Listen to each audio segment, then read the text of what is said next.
السلام علیکم۔ آج میں نے ایک 8 سال سے 10 سالہ بچی دیکھی، جسمانی اعتبار سے 15 سالہ لگ رہی تھی اور وہ انتہائی تنگ کرتی اور پٹیالہ شلوار میں ملبوس تھی۔ بچی تندور والے کے پاس روٹیاں لگوا رہی تھی۔ ہرنی جب بچہ دیتی ہے تو قدرت کے اصول فوراً ہو جاتے ہیں اور اسے ان اصولوں کے ساتھ جینا پڑتا ہے اور جینا سکھانا پڑتا ہے۔ سب سے پہلے تو وہ بچہ تب پیدا کرتی ہے جب ہریالی ہر سو ہوتی ہے اور گھاس اتنی اونچی کہ اس کا بچہ اس میں چھپ جائے تاکہ وہ شکاریوں کی نظر میں نہ آئے۔ بچہ بھی قدرتی طور پر پہلے دن ہی چھلانگیں لگانا شروع کر دیتا ہے، بھاگنے کی پریکٹس ہونے لگتی ہے کیونکہ اس کی بقا کے لیے لازمی ہے۔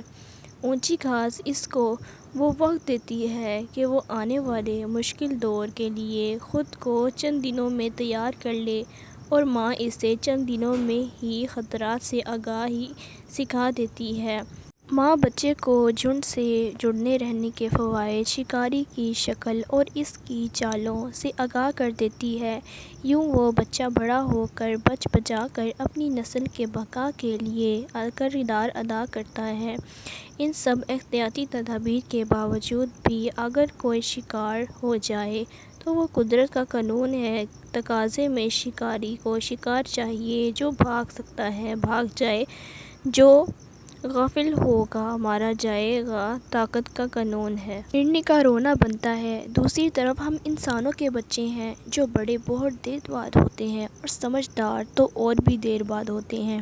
بات کا مقصد یہ ہے کہ آج میں نے ایک 8 سے 10 سالہ بچی دیکھی جو جسمانی اعتبار سے 15 سالہ لگ رہی تھی اور وہ انتہائی تنگ کرتی اور پٹیالہ شلوار قمیض میں ملبوس تھی۔ بچی تندور والے کے پاس روٹیاں لگوا رہی تھی۔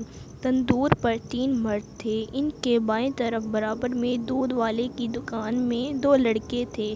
سامنے سبزی والا تھا، اس کے برابر میں خالی پلاٹ، یہ 10 رکشے والے، اس کے بعد 2 الیکٹریشین، ایک برف والا اور تندور والے کے دائیں طرف ایک اسکول کا گارڈ بیٹھا تھا۔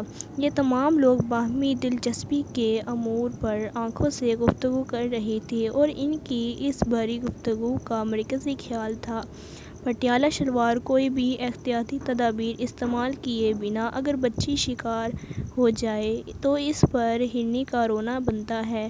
خدا کا واسطہ ہے محترم والدین، محترم بھائیوں، محترم بہنوں، اپنے بچوں کی خود اچھی نگہداشت رکھو، اپنے بچوں کو معاشرے کے بیڑیوں سے محفوظ رکھو، ورنہ آج کی کوئی کوتاہی خدا نخواستہ کل کو کسی بڑے سانجے کا سبب بن سکتی ہے۔ بچپن سے ہی اپنی بچیوں کو پردے کا سبق سکھاؤ اور جب بچیاں بڑی ہو جائیں تو خود بخود گھر سے باہر نکلتے وقت پردے اور برقع کا اہتمام کرو۔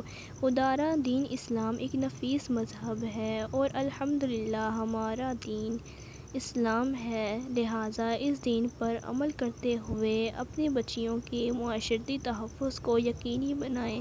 اللہ ہم سب کے بچوں اور بچیوں کی حفاظت فرمائے، آمین ثم آمین۔ مزید ویڈیوز کے لیے ہمارے چینل کو سبسکرائب کرنا مت بھولیے۔